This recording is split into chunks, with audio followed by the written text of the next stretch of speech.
ये होता है भाई। अब हम पढ़ रहे हैं बीएसटी। बीएसटी क्यों बना, इसकी ज़रूरत क्या पड़ी? तो सोचो, एक सिंपल ट्री है, ठीक है। अब इसमें अगर हमने 9 को ढूंढना है, हमें सारे के सारे एलिमेंट्स छानने पड़ेंगे कि 9 कहाँ पे है, ठीक है। अब इससे क्या होता है कि मतलब एक गेम ऑफ लक बन जाती है कि क्या पता आपको पहले ही मिल जाए, यहाँ पे ही मिल जाता है 9। पर इस तरह वर्स्ट केस अगर हम देखा जाए तो ओ एन बन जाता है। क्यों? क्योंकि आपको हर एक एक नोड पे देखना पड़ता है कि कौन सी चीज़ कहाँ पे है। अब इस मसले को हल करने के लिए बना binary search tree. Binary search tree basically क्या करता है, होता बाइनरी ट्री है, लेकिन सारी की सारी कंपैरिजंस नोड पे होती हैं। यानी कंपैरिजन से मुराद कि इसके लेफ्ट साइड पे सारे सारे एलिमेंट्स स्मॉलेस्ट होते हैं और राइट साइड पे सारे सारे एलिमेंट्स ग्रेटेस्ट होते हैं। फॉर एग्जांपल अगर जैसे 5 है ना, तो 5 से जितने भी छोटे नंबर होंगे ना, वो सारे सारे लेफ्ट साइड पे होंगे, लेकिन जितने भी ग्रेटेस्ट हैं वो राइट साइड पे होंगे। अब इंसर्शन में यही होता है, जिस तरह हम इस सीरीज़ की इंसर्शन करते हैं। अब जो भी सीरीज़ आपको दी हुई होती है ना, उसमें सबसे पहला वाला एलिमेंट आपका रूट बन जाता है। यानी अगर आप प्रोग्राम में भी कोई एंटर कर रहे हो, आपने किसी ने पहला नंबर एंटर किया, वो ऑटोमेटिकली रूट डिक्लेयर हो जाएगा। फिर आगे बढ़ते हैं सीरीज़ में।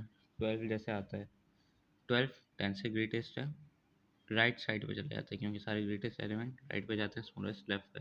अब आता है 5, 10 से छोटा है, लेफ्ट साइड पे। फिर आता है 4, 10 से छोटा है, 5 से भी छोटा है, 4। अब जिस तरह हमने हर जगह मतलब हर एक एक नोड पे कंपेयर करते हैं, ये बीएससी की प्रॉपर्टी होती है जिसकी वजह से उसकी कॉम्प्लेक्सिटी गिर जाती है।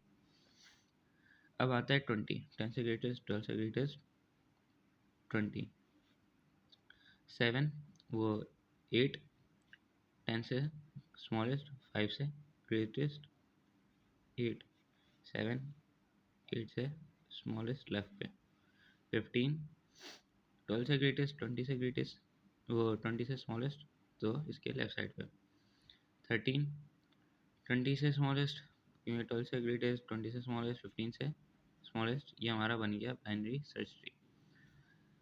अब इस तरह हमें क्या हो गया फ़ायदा कि हम अगर सोचो हमने कोई भी नंबर ढूंढना है, किसी ने इंटर मारा, जैसे 7 इंटर मारा। अब उसने जैसे ही इंटर मारा, क्योंकि ट्रीज तो इस तरह करके चलते हैं, ऊपर से नीचे तक जाते हैं। जब इस तरह जाएंगे वो हर एलिमेंट को कंपेयर करेगा सर्चिंग के लिए ना। 10 से कंपेयर करेगा, अगर 10 से छोटा है सारे सारे लेफ्ट साइड पे, और ट्री को मतलब सर्चिंग को शिफ्ट कर देगा, उसको ये वाली इतनी साइड देखने की ज़रूरत ही नहीं। फिर 5 से ग्रेटेस्ट है, वो इस साइड को देखेगा ही नहीं, इस साइड को देखा। 8 से स्मॉलेस्ट है, वो राइट पे अगर कोई एलिमेंट्स होते हैं उनको उनकी तरफ जाते ही नहीं, डायरेक्ट 7 की तरफ चला जाता है। ये हो जाती है बाइनरी सर्च की। इससे क्या फ़ायदा होता है कि हमारी कॉम्प्लेक्सिटी गिर जाती है और जल्दी से सर्चिंग भी हो जाती है। थर्ड, अब डिलीशन की बारी आती है। सोचो अगर हमने 13 डिलीट करवाना। अब इससे 3 तरह की चीज़ें होती हैं, मतलब इसमें 3 प्रॉपर्टीज़ हैं। अगर तो वो लीफ नोड है तो उसको हम डायरेक्ट डिलीट कर सकते हैं, उसमें कोई इश्यू नहीं, डायरेक्ट डिलीशन। लेकिन अगर वो कौन से सोचो जैसे 15 है, अगर इसको डिलीट करना हो तो वो जिसका सिर्फ एक ही चाइल्ड हो, तो वो किसी भी सक्सेसर अपने मतलब सक्सेसर के साथ रिप्लेस कर देता है, ठीक है, इंटरचेंज हो जाता है सारे। सही है। अब तीसरी चीज़ आती है कि जैसे एक भरा पड़ा है ट्री, जैसे अगर सोचो हमने रूट को डिलीट करना है, फिर क्या होता है, लेफ्ट साइड का लेफ्ट सब ट्री का मतलब ग्रेटेस्ट एलिमेंट आते हैं और राइट के स्मॉलेस्ट तरीन एलिमेंट इसको रिप्लेस करता है। जैसे हम डिलीट करके देखते हैं, फिर हमें समझ आ जाएगा। हमने 13 डिलीट करना है, हमें पता है लीफ नोड है, हम इसको डायरेक्ट डिलीट मार सकते हैं, तो इसका क्या बनेगा आंसर, 10, 5, 4, 8, 7, 12, 20, 15। अब हमारे उस पर कोई फ़र्क नहीं पड़ा।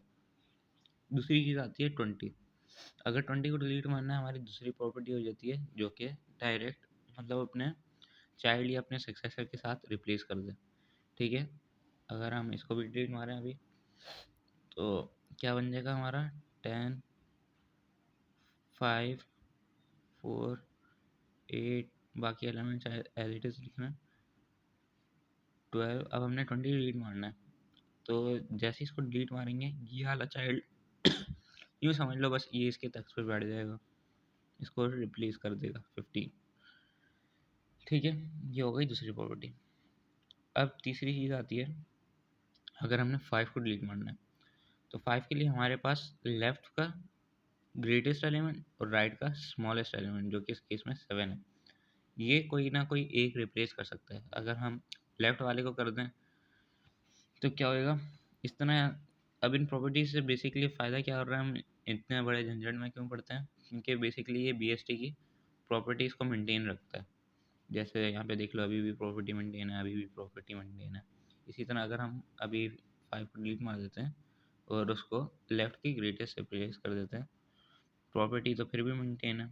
इसी तरह अगर 7 से कर देते हैं, अगर आप सपोज करें यहाँ पे 7 होता तो फिर भी प्रॉपर्टी मेंटेन रहती, क्योंकि स्मॉलेस्ट एलिमेंट लेफ्ट पे होते, बाकी एलिमेंट्स एज इट इज़ हमारे पास।